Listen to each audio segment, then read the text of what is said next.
They called it a village outhouse and pointed their fingers at it.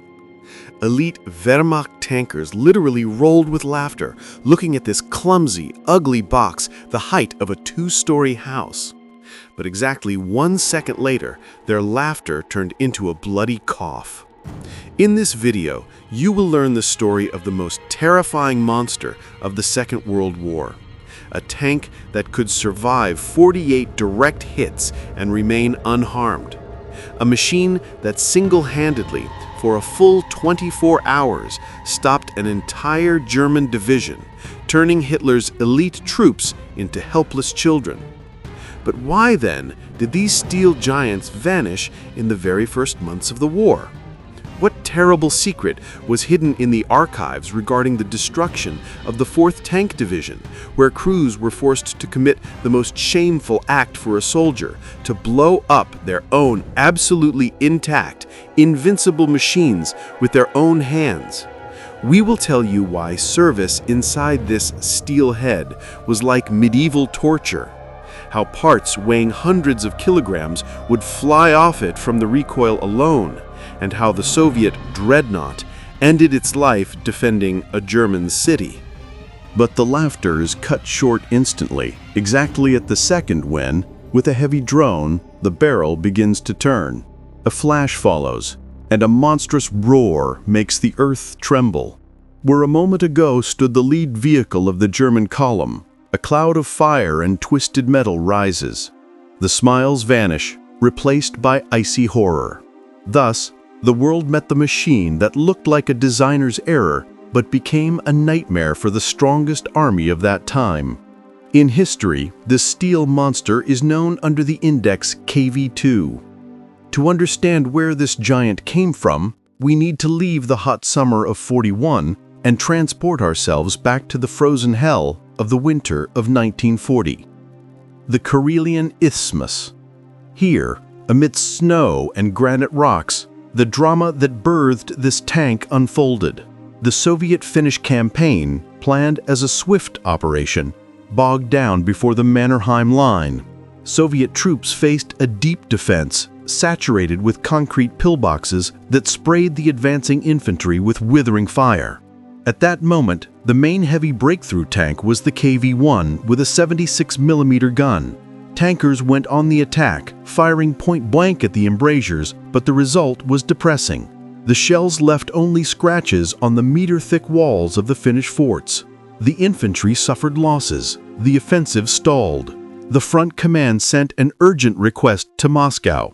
The army needed not just a tank, but a mobile destroyer capable of approaching a fortification closely and wiping it off the face of the earth with one strike.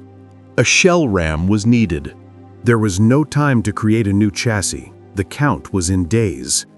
In January of 1940, the Kidov plant in Leningrad received a task that seemed impossible: to mount a powerful 152mm M10 howitzer on the base of the KV-1 tank. This heavy field gun was never intended for installation in a closed turret.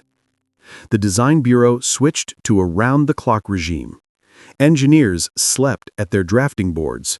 Schedules were compressed to the limit. The main problem lay in the dimensions. The breech of the howitzer was enormous and physically did not fit into a standard turret. The solution was radical. If the gun does not fit in the turret, a new turret must be built around the gun. Thus, the MT-1 construction was born, a tall deck house with vertical sides. To avoid stopping the assembly line with hull modifications, engineers used the old turret ring. This allowed the KV-1 base to be preserved, but the machine's center of gravity shifted sharply upwards. The tank began to look like an athlete with a disproportionately large head, but aesthetics worried no one. Only firepower mattered. Already at the assembly stage, it became clear the machine was turning out to be exceedingly heavy. The weight reached 52 tons, a critical mark for bridges and the transmission. The 600-horsepower engine had to work at its limit to move this mountain of steel. But the protection commanded respect. 75 millimeters of armor all around and 110 millimeters on the turret front made the tank practically invulnerable to any artillery of that time. Inside the big tower, despite its external size, it was cramped. The crew of 6 worked in the toughest conditions. Loading the gun was separate. First, a shell weighing over 40 kilograms was sent into the barrel, then the casing with the charge. This required the coordinated work of 2 loaders. After a shot, the turret filled with acrid smoke that made eyes water. An interesting detail, a full-size door was made in the rear of the turret. Through it, ammunition was loaded and the wounded evacuated. This door became the calling card of the KV-2. On February 10, 1940, the first shot rang out on the proving ground. The tank withstood the monstrous recoil, but a curiosity occurred. The protective cover was torn off the barrel, which was supposed to open automatically. The power of the shot simply ripped it out by the roots. This was a sign. War does not tolerate unnecessary details. Trials were cut down to 1 week, and already on February 17th, 2 experimental tanks departed for the front, to the Mannerheim line. The combat debut was a triumph of brute force.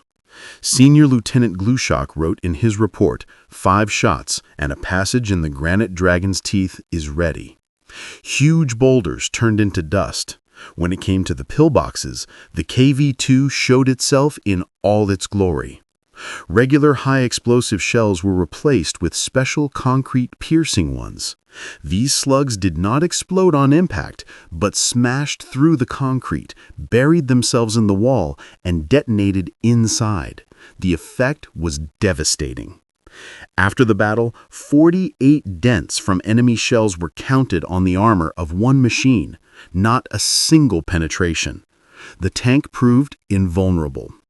The success was so obvious that the machine was immediately accepted into service, slightly changing the turret shape to a more streamlined, lowered version. It seemed the Soviet Union had the absolute weapon. But the KV-2 was created for the slow cracking of static defenses, and the war that arrived in June of '41 turned out to be maneuverable and chaotic. When the Wehrmacht crossed the border, German tankers experienced shock. Their 37-millimeter guns, ironically nicknamed door knockers, proved useless. Shells bounced off the KV-2 armor, striking only sparks. Even 50-millimeter guns and field howitzers could not stop these giants. Panic seeps through the German reports of that time. The Russian 52-ton monsters are insensitive to our fire. The KV-2 crews, realizing their invulnerability, acted boldly. They went out alone against entire columns, crushing guns with their tracks and shooting equipment at point-blank range. The only reliable means against them for the Germans were the 88-millimeter anti-aircraft guns, which possessed huge penetrating power. But an anti-aircraft gun is a tall, complex target. To hit the tank, the crew had to let it approach to a close distance, risking being destroyed by the very first 152 caliber high-explosive shell. The most vivid episode illustrating the power of the Russian Colossus was the battle near the Lithuanian city of Raseiniai. This story is confirmed by German documents and sounds like a legend. A strategically important highway used to supply the advancing Wehrmacht group was blocked by just one KV-2 tank.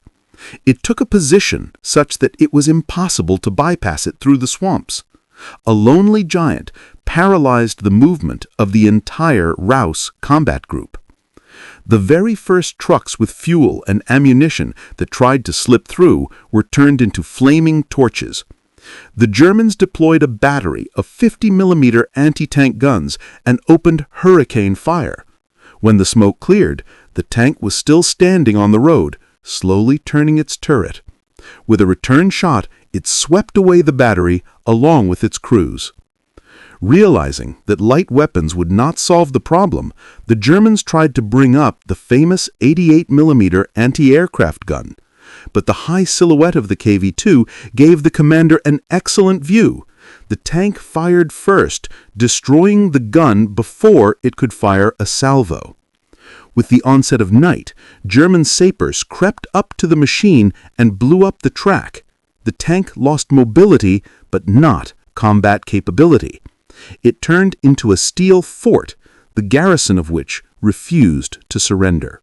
For a whole day, one crew held back the advance of a division. The Germans could not bring up food, could not evacuate the wounded. The resolution came only the next day. The enemy organized a complex operation.